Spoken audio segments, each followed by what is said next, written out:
ಮಳವಳ್ಳಿ ಮಂಜ. ಈ ವಿಡಿಯೋದಲ್ಲಿ ಏನಪ್ಪಾ ಅಂತಂದರೆ ಒಂದು ವಿಚಾರ. ನಾನು ರಾಜೀವ್ ಗಾಂಧಿ ವಸತಿ ನಿಗಮದ ಮನೆಗಳ ಬಗ್ಗೆ ವಿಡಿಯೋ ಮಾಡ್ತಾ ಇರ್ತೀನಿ. 1 ಲಕ್ಷ ಮುಖ್ಯಮಂತ್ರಿ ಬಹುಮಹಡಿ ಕಟ್ಟಡ ಇದ್ರ ಬಗ್ಗೆ. ಅದ್ರದ್ದು ಏನಪ್ಪ ವಿಶೇಷತೆ ಅಂದರೆ, ಇವಾಗ ನಾನು ಹೇಳ್ದಂಗೆ ಆಲ್ರೆಡಿ ಒಂದು ವಾರನೋ ಒಂದು 4-5 ದಿನ ಹಿಂದೆ ನಾನು ಆಲ್ರೆಡಿ ಒಂದು ವಿಡಿಯೋ ಮಾಡಾಕಿದ್ದೆ. ಇವರು ರೇಟ್ನ ಕಮ್ಮಿ ಮಾಡ್ತೀನಿ ಅಂತಂದವರು ಯಾವುದೇ ವಿಚಾರಗಳ ಹೇಳಿಲ್ಲ, ಯಾವುದೇ ಹೇಳಿಕೆನೂ ಕೊಟ್ಟಿಲ್ಲ ಅಂತ. ಜೊತೆಗೆ ಅದು ಎಲೆಕ್ಷನ್ ಇನ್ನೇನು ಹತ್ರ ಆಗ್ತಾ ಇದೆ, ಹಾಗಾಗಿ ಇವ್ರು ಏನೂ ಕೊಡ್ತಾ ಇಲ್ಲ ಅಂತಲೂ ನಾನು ಆಲ್ರೆಡಿ ಸುಮಾರು ವಿಡಿಯೋ ಮಾಡಾಕಿದ್ದೆ ಒಂದು ವಿಡಿಯೋನ. ಅದ್ರ ಜೊತೆಗೆ ಈಗ ಹೇಳ್ತಾ ಇರೋದೇನಪ್ಪ ಅಂದರೆ, ಆಲ್ರೆಡಿ ಡಿಕ್ಲೇರ್ ಆಗೋಯ್ತು, ಎಲೆಕ್ಷನ್ ಡಿಕ್ಲೇರ್ ಆಗೋಯ್ತು. 2 ಹಂತದಲ್ಲಿ ನಡೀತದೆ. ಏಪ್ರಿಲ್ 26 ಮತ್ತು ಮೇ 7ನೇ ತಾರೀಕು, ಈ 2 ಡೇಟ್ಗಳಲ್ಲಿ ಎಲೆಕ್ಷನ್ನು ಇದೆ ಆಲ್ರೆಡಿ ಕರ್ನಾಟಕದಲ್ಲಿ. ಬೇರೆ ಕಡೆ ಬೇರೆ ಬೇರೆ ಡೇಟ್ಗಳಲ್ಲಿ ಕೊಟ್ಟಿದ್ದಾರೆ, ಬೇರೆ ಬೇರೆ ಸ್ಟೇಟಲ್ಲಿ. ನಮ್ಮ ಕರ್ನಾಟಕದಲ್ಲಿ 26 ಮತ್ತು ಮೇ 7ನೇ ತಾರೀಕು, ಏಪ್ರಿಲ್ 26ನೇ ತಾರೀಕು 2 ದಿನ ಇಟ್ಕೊಂಡಿದ್ದಾರೆ. ಹಾಗಾಗಿ ಅಲ್ಲಿ ತನಕ ಅಂದರೆ ಅದು ಎಲೆಕ್ಷನ್ ಮುಗಿದು ಜೊತೆಗೆ ರಿಸಲ್ಟ್ ಬರೋದು ಯಾವಾಗಪ್ಪ ಅಂತಂದರೆ, ರಿಸಲ್ಟ್ ಪಡೋದು ಜೂನ್ 4ನೇ ತಾರೀಕು. ಜೂನ್ 4ಕ್ಕೆ ಎಲೆಕ್ಷನ್ದು ರಿಸಲ್ಟ್ ಬರುತ್ತೆ, ಜೂನ್ 4. ಅಲ್ಲಿವರೆಗೂ ಕೂಡ ಯಾವುದೇ ಕಾರಣಕ್ಕೂ ಯಾವುದೇ ಸರ್ಕಾರಿ ಕೆಲಸ ಆಗ್ಬೋದು, ಜೊತೆಗೆ ಸರ್ಕಾರಿ ಟೆಂಡರ್ಗಳಾಗ್ಬೋದು, ಅಥವಾ ಸರ್ಕಾರಕ್ಕೆ ಸಂಬಂಧಪಟ್ಟಿರುವಂಥ ಇಲಾಖೆಯಲ್ಲಿ ಬೇರೆ ಬೇರೆ ಕೆಲಸಕ್ಕಾಗ್ಬೋದು, ಏನಕ್ಕೂ ಕೂಡ ಯಾವುದನ್ನು ತಗೊಳ್ಳಲ್ಲ. ಯಾಕೆಂದರೆ ಡೇಟ್ ಡಿಕ್ಲೇರ್ ಆದಮೇಲೆ ನೀತಿ ಸಂಹಿತೆ ಜಾರಿಯಾಗಿರ್ತದೆ. ಅಂದರೆ ನೀತಿ ಸಂಹಿತೆ ಅಂದರೆ ಸರ್ಕಾರಕ್ಕೆ ಸಂಬಂಧಪಟ್ಟಿರುವಂಥ ಯಾವುದೇ ಕೆಲಸಗಳು ನಡೆಯಂಗೂ ಇಲ್ಲ ಅದು. ಯಾಕೆಂದರೆ ಅದು ನೀತಿ ಸಂಹಿತೆ ಸಂಬಂಧಪಟ್ಟಿರೋದು. ಏನಕ್ಕಪ್ಪ ಆ ಥರ ಮಾಡ್ತಾರೆ ಅಂದರೆ ಅದಕ್ಕೊಂದು ಕಾರಣ ಇದೆ. ಏನಕ್ಕೆ ಅಂದರೆ, ಅದು ಮಾಡಲಿಲ್ಲ ಅಂತಂದರೆ, ಅವ್ರು ನೀತಿ ಸಂಹಿತೆ ಅಂದ್ಬಿಟ್ಟು ಸ್ಟಾಪ್ ಮಾಡಲಿಲ್ಲ ಅಂದರೆ ಅವ್ರೇನು ಮಾಡ್ತಾರೆ, ಕೆಲಸಗಳನ್ನ ಕಂಟಿನ್ಯೂ ಮಾಡಿ ನಾವು ಆ ಕೆಲಸ ಮಾಡ್ತಿದ್ದೀವಿ, ಈ ಕೆಲಸ ಮಾಡ್ತಿದ್ದೀವಿ ಅಂತ ಹೇಳಿ ಅದ್ರ ಜೊತೆಗೇ ಅವರು ಹಾಲಿ ಯಾವುದು ಸರ್ಕಾರ ಆಡಳಿತ ಇರ್ತದೆ, ಆ ಸರ್ಕಾರ ಮತಗಳನ್ನ ಸೆಳೆಯುವಂಥ ತಂತ್ರಗಳನ್ನ ರೂಪಿಸ್ತಾರೆ ಅಂತ ಅದನ್ನು ನೀತಿ ಸಂಹಿತೆ ಅಂತ ಜಾರಿ ಮಾಡ್ತಾರೆ ಹೊರತು ಬೇರೆ ಯಾವ ಉದ್ದೇಶನೂ ಅಲ್ಲ. ನೀತಿ ಸಂಹಿತೆ ಜಾರಿ ಮಾಡೋದೇ ಈ ಉದ್ದೇಶದಿಂದ. ಯಾಕೆಂದರೆ ಏನು ಪಕ್ಷದವ್ರು ಇರ್ತಾರೆ, ಆಲ್ರೆಡಿ ಆಡಳಿತ ಪಕ್ಷದವರು, ಅವ್ರೇನು ಮಾಡ್ತಾರೆ, ಮತ್ತೆ ಅದೇ ಪಾರ್ಟಿ ಗೆಲ್ಲಿ ಅಂತ ಅನ್ನೋ ಉದ್ದೇಶಕ್ಕೋಸ್ಕರ, ನಾವು ಈ ಕೆಲಸ ಮಾಡ್ತೀವಿ ಅಂತ ತೋರ್ಪಡಿಸ್ಕೋತಾರೆ ಅನ್ನೋ ಉದ್ದೇಶಕ್ಕೋಸ್ಕರ ಎಲ್ಲ ಕೆಲಸಗಳನ್ನು ಸ್ಟಾಪ್ ಮಾಡಿಸಿ, ಮತ್ತು ಯಾವುದೇ ರೀತಿ ಬೋರ್ಡ್ಗಳಾಗ್ಬೋದು, ಯಾವುದೇ ರೀತಿ ಇದಾಗ್ಬೋದು, ಅದೆಲ್ಲನೂ ತೆಗಿಸ್ತಾರೆ ಅಂತ ಹೇಳ್ಬೋದು ಈ ಎಲೆಕ್ಷನ್ ಟೈಮ್ಗಳಲ್ಲಿ. ಹಾಗಾಗಿ ನೀತಿ ಸಂಹಿತೆ ಇದೆ.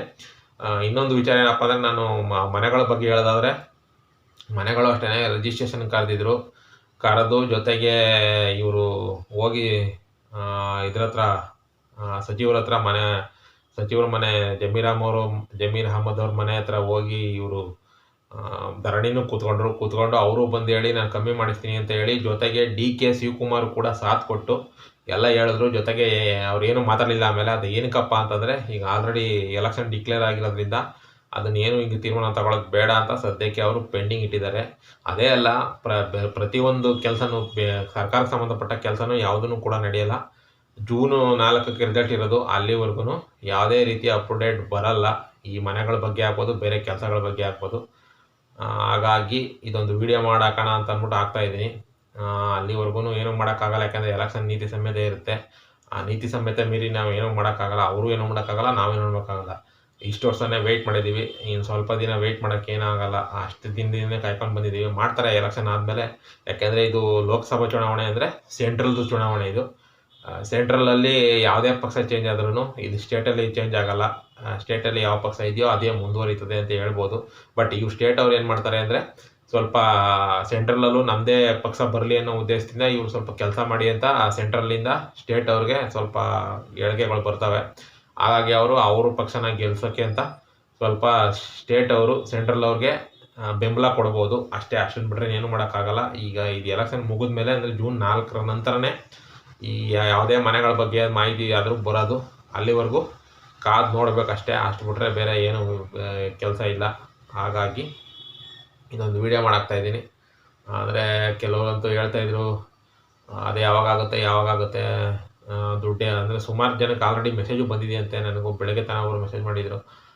ಅವ್ರದ್ದು 2 BHK ಹಾಕಿದಾರಂತೆ. ಅವ್ರದ್ದು ಆಲ್ರೆಡಿ ದುಡ್ಡು ಕಟ್ಟೋಕ್ಕೆ ಅಲ್ಲ, ಮನೆ ಸೆಲೆಕ್ಟ್ ಮಾಡೋಕ್ಕೆ ದುಡ್ಡು ಕಟ್ಟೋಕ್ಕಲ್ಲ, ದುಡ್ಡು ಕಟ್ಟಿದ್ದಾರೆ ಅನಿಸುತ್ತೆ ಅವರು. ಮನೆ ಸೆಲೆಕ್ಟ್ ಮಾಡೋಕ್ಕೆ ಬಂದಿದೆ. ಬಟ್ ವೆಬ್ಸೈಟು ವರ್ಕ್ ಆಗ್ತಾ ಇಲ್ಲ ಅಂತ ಅವರು ಬೆಳಗ್ಗೆ ತಾನೇ ಮೆಸೇಜ್ ಮಾಡಿದರು, ಸರ್ ನಿಮಗೆ ಈ ವಿಡಿಯೋದ ಮುಖಾಂತರ ಹೇಳೋದೇನಪ್ಪ ಅಂದರೆ ಈ ವೆಬ್ಸೈಟ್ಗಳು ಕೂಡ ಅವರು ಯಾವುದನ್ನು ಈಗ ಅವರು ಇದು ಮಾಡಲ್ಲ.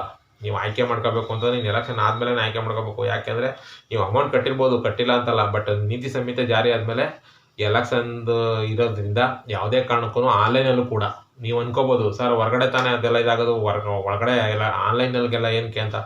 ಆನ್ಲೈನಲ್ಲೂ ಕೂಡ ಅದನ್ನು ಮಾಡೋಂಗಿಲ್ಲ. ಯಾಕೆಂದರೆ ಆಫ್ಲೈನ್ ಆದರೂ ಅಷ್ಟೇ, ಆನ್ಲೈನಲ್ಲಾದರೂ ಅಷ್ಟೇ. ಆನ್ಲೈನಲ್ಲೂ ಕೂಡ ನೀವು ಯಾವುದೇ ರೀತಿಯ ಚಟುವಟಿಕೆಗಳನ್ನ ನಡೆಸುವಂಗಿಲ್ಲ ಅಂತಲೇ ಹೇಳ್ಬೋದು. ಕೆಲವರು ಇದನ್ನೇ ಕೇಳ್ತಾಯಿದ್ರು, ಈಗ ಅದಕ್ಕೆ ನಿಮಗೂ ಉತ್ತರ ಕೊಟ್ಟಂಗಾಗುತ್ತೆ ಅಂತ ಹೇಳ್ಬಿಟ್ಟು ಇದೊಂದು ವಿಡಿಯೋದಲ್ಲೂ ಮುಖಾಂತರ ನಿಮ್ಗೆ ಹೇಳ್ತಾ ಇದ್ದೀನಿ. ನೀವು ಏನು ದುಡ್ಡು ಕಟ್ಟಿ ನೀವು ಮನೆ ಆಯ್ಕೆ ಮಾಡ್ಕೋಬೇಕು ಅಂತಿದ್ದೀರಾ, ನೀವು ಮನೆ ಆಯ್ಕೆ ಮಾಡ್ಕೊಳ್ಳಿ, ಏನು ತೊಂದರೆ ಆಗಲ್ಲ. ಎಲೆಕ್ಷನ್ ಮುಗಿದು ರಿಸಲ್ಟು ಮುಗಿದು ಆದಮೇಲೆ ಮತ್ತೆ ಅವರು ಓಪನ್ ಮಾಡ್ತಾರೆ ವೆಬ್ಸೈಟ್ನ. ಓಪನ್ ಮಾಡಿದಾಗ ನೀವು ಹೋಗಿ ಅಲ್ಲಿ ವೆಬ್ಸೈಟ್ನಲ್ಲಿ ನಿಮಗೆ ಬೇಕಾದ ಮನೇನ ನೀವು ಆಯ್ಕೆ ಮಾಡ್ಕೊಳ್ಳಿ. ಅಲ್ಲಿ ತನಕ ವೆಯ್ಟ್ ಮಾಡಲೇಬೇಕು ಸರ್, ವೆಯ್ಟ್ ಮಾಡಬೇಕು. ಇಲ್ಲ ಅಂತಂದರೆ ಯಾವುದೇ ಇದಕ್ಕೆ ಬೇರೆ ದಾರಿ ಇಲ್ಲ, ಏನು ಮಾಡೋಕ್ಕಾಗಲ್ಲ. ದುಡ್ಡು ಕಟ್ಟಿದರೆ ಹಂಗೂ ಇಷ್ಟೇ ದಿನ ವೆಯ್ಟ್ ಮಾಡಿದ್ದೀರಾ, ಇನ್ನೊಂದು 2 ತಿಂಗಳು ವೆಯ್ಟ್ ಮಾಡೋಕ್ಕೇನು ಕಷ್ಟ. ವೆಯ್ಟ್ ಮಾಡಿ. ಜೊತೆಗೆ ಎಲೆಕ್ಷನ್ ಮುಗಿದಾದ್ಮೇಲೆ ನಿಮ್ಮ ಮನೆ ಎಲ್ಲಿ ಬೇಕಲ್ಲಿ 2 BHK ಮನೆಯನ್ನು ಆಯ್ಕೆ ಮಾಡ್ಕೊಳ್ಳಿ. ನಿಮ್ಗೆ ಯಾವ ಜಾಗದಲ್ಲಿ ಬೇಕೋ ಆ ಜಾಗದಲ್ಲಿ ಅಂತ ಹೇಳ್ತೀನಿ ನಿಮಗೆ. ಜೊತೆಗೆ ನನ್ನ ಮಳವಳ್ಳಿ ಮುಂಜೆ ಯೂಟ್ಯೂಬ್ ಚಾನಲ್ ಸಬ್ಸ್ಕ್ರೈಬ್ ಮಾಡಿಕೊಂಡು ನನ್ನ ವೀಡಿಯೋಗಳನ್ನ ನೋಡಿ ಅಂತ ಹೇಳ್ತಾ ನನ್ನ ಈ ವಿಡಿಯೋ ಮುಗಿಸ್ತಾ ಇದ್ದೀನಿ ಫ್ರೆಂಡ್ಸ್. ಈ ವಿಡಿಯೋ ನೋಡಿದ್ದಕ್ಕೆ ತುಂಬ ಥ್ಯಾಂಕ್ಸ್.